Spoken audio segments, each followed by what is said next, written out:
Welcome back to the channel, everyone, and thank you for tuning in to another great video. Okay, I want to talk about staying in the direction of the higher time frame because it is so important.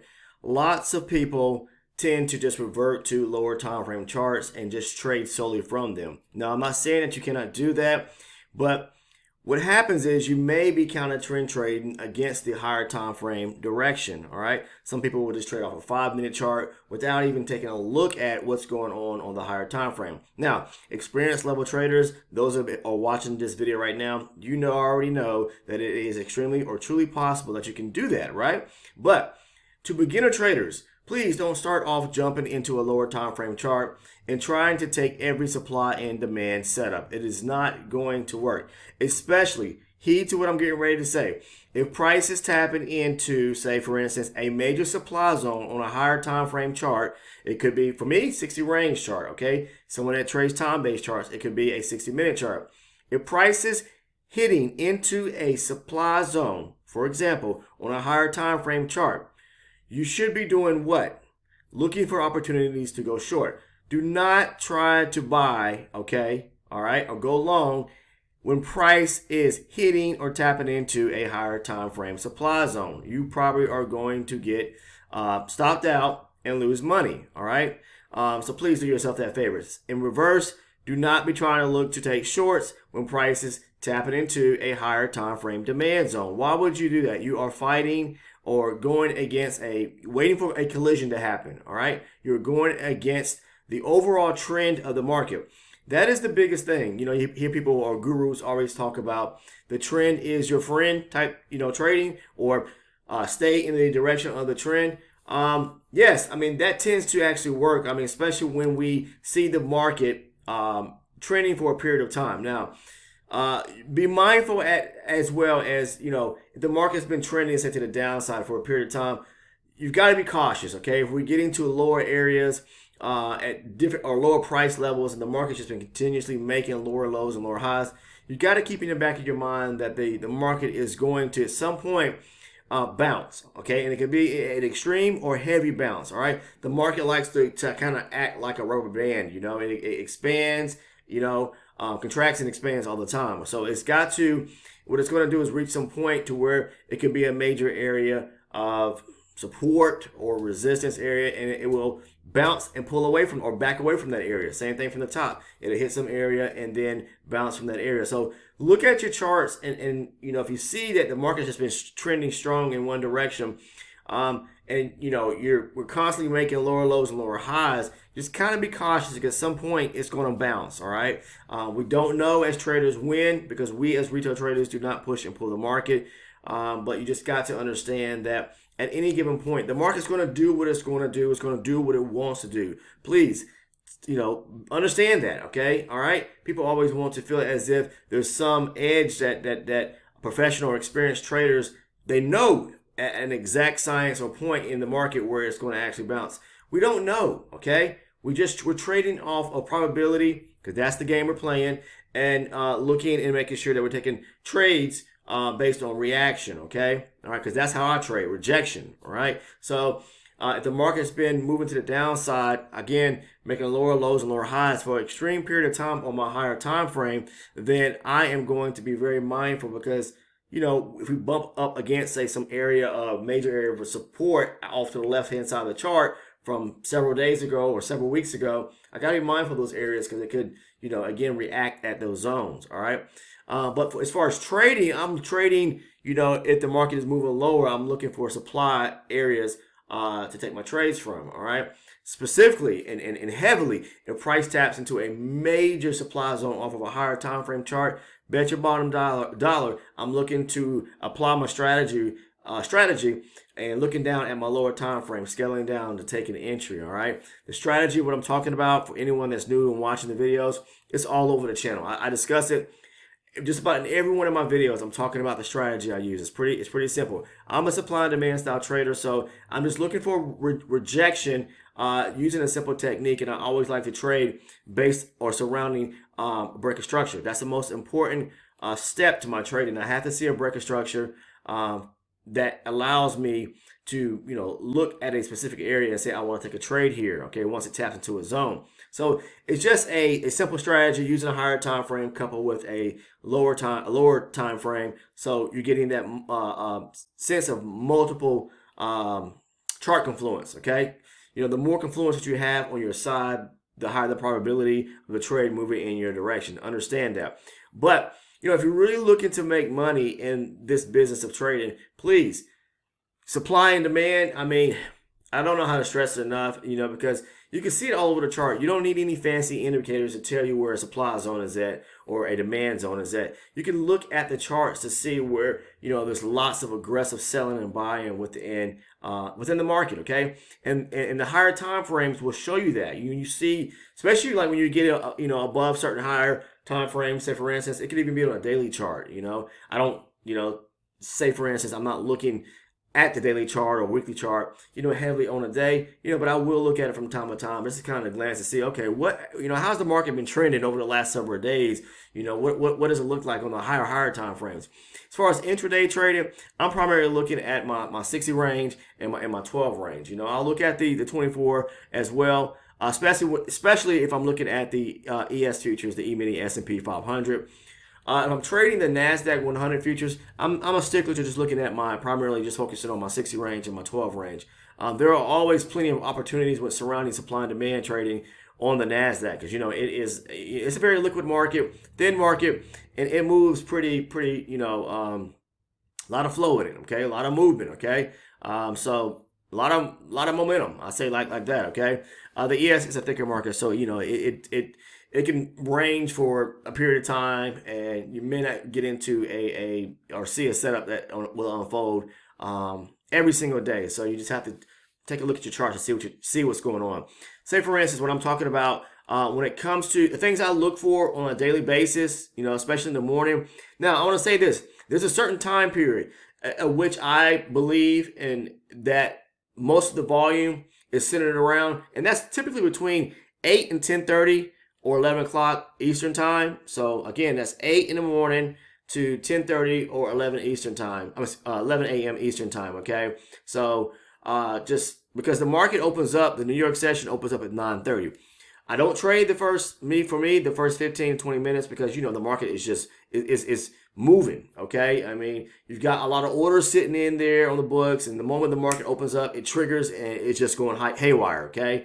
And you'll see that on any particular market, okay? You can just take a look at your dome, take a look at your chart, how it's just moving up and down erratically. So I wait for that extreme volatility to kind of slow down. I don't want to get captured in anything that may place me into a bad trade. So I wait for things to kind of get to a normal pace back in the market. But the volume is there to me around 8 and 11 time Eastern time. All right, so.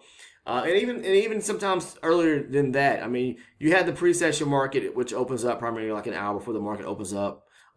So there's some good volume there as well, 7:30. But anything earlier than that, unless you're trading primarily in the London session, I kind of stay away from it. But there's good opportunities to set up to look for in the London session. But I am asleep during that time. Maybe that's a better option for people who maybe live on the opposite side of the globe, depending on the time zone. So that may work for you. Now, what I want to basically show you is that I look at my charts on a daily basis, and I'm looking, for instance, here, just, what's been going on the last several days. And that's kind of how I look at things from an overall scope. So if we're making lower lows, lower highs on my higher time frame, then I'm just interested in looking for opportunities on pullbacks to go short.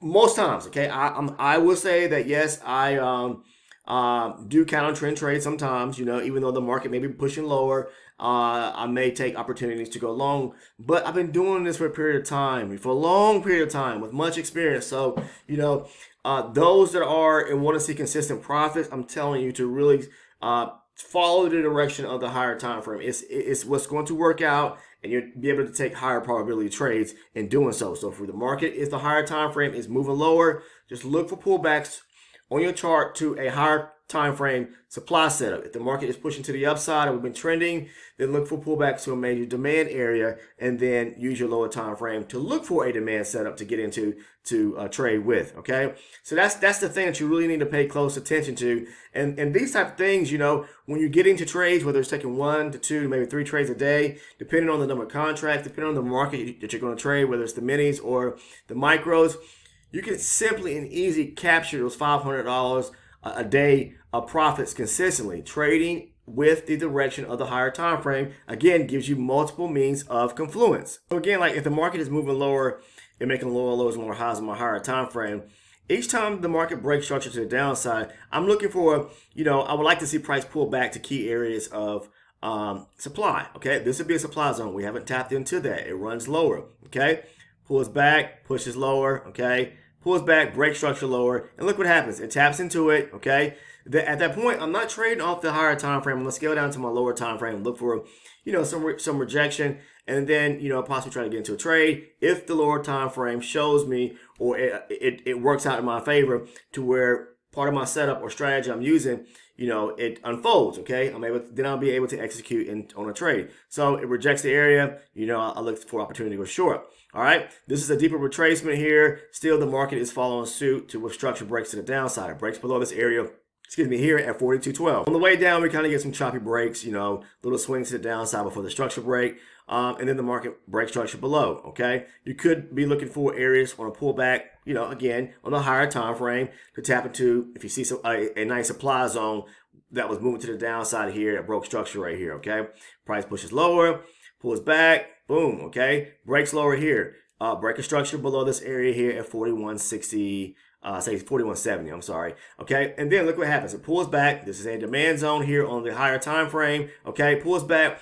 I'm not trading again off the higher time frame. I'm gonna move down to a lower time frame to look for a executable trade to go short using my strategy that I use. I'll talk about the strategies. I'm not going into, or the strategy I use, trade supply and demand. I'm not going to go into detail about it.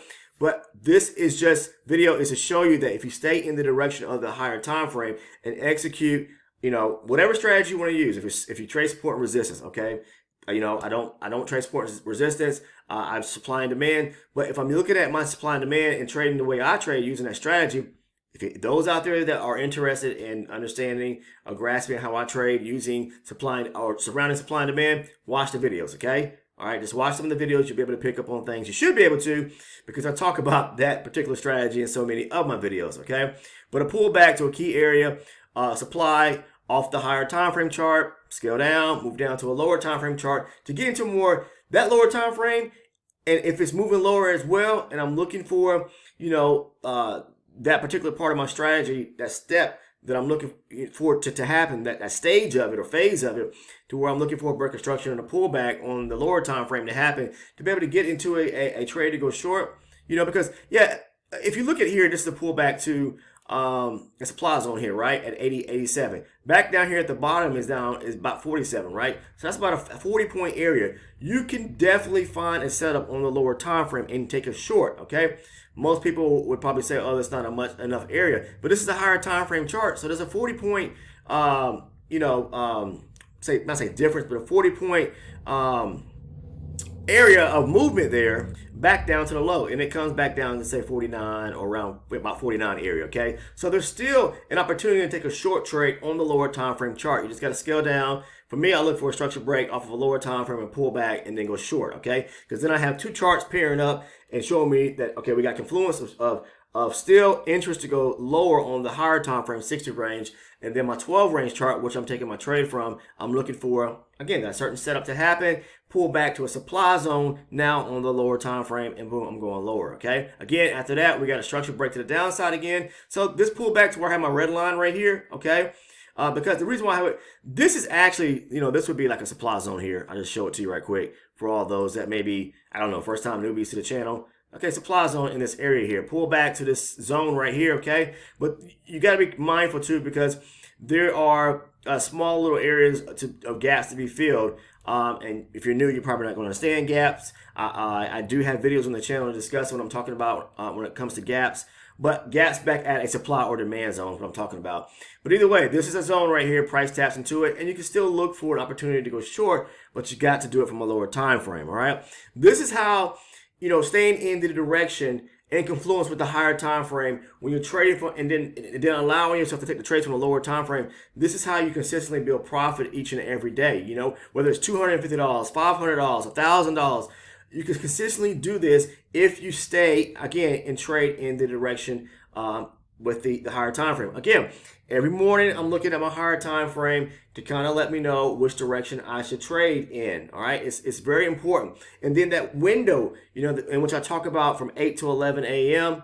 Eastern time, that is the perfect time frame, or not time frame, perfect time frame to be able to look for trade setups, because that's where the most you tend to see the most volume taking place, okay? And then it's typically after about 11 o'clock, volume kind of thins out or dies out a little bit. And then we could possibly see a trend direction, or not say trend direction, a change of the trend, and the direction of the trend. So the market could start fooling people out, and then starts to maybe break structure to the upside. And then, now the trend has changed. So be very mindful of what's going on in your higher time frame at all times is what I'm saying, okay? So do your analysis early in the morning before you start trading to figure out which direction you should trade. Just want to leave you with that little bit of advice there.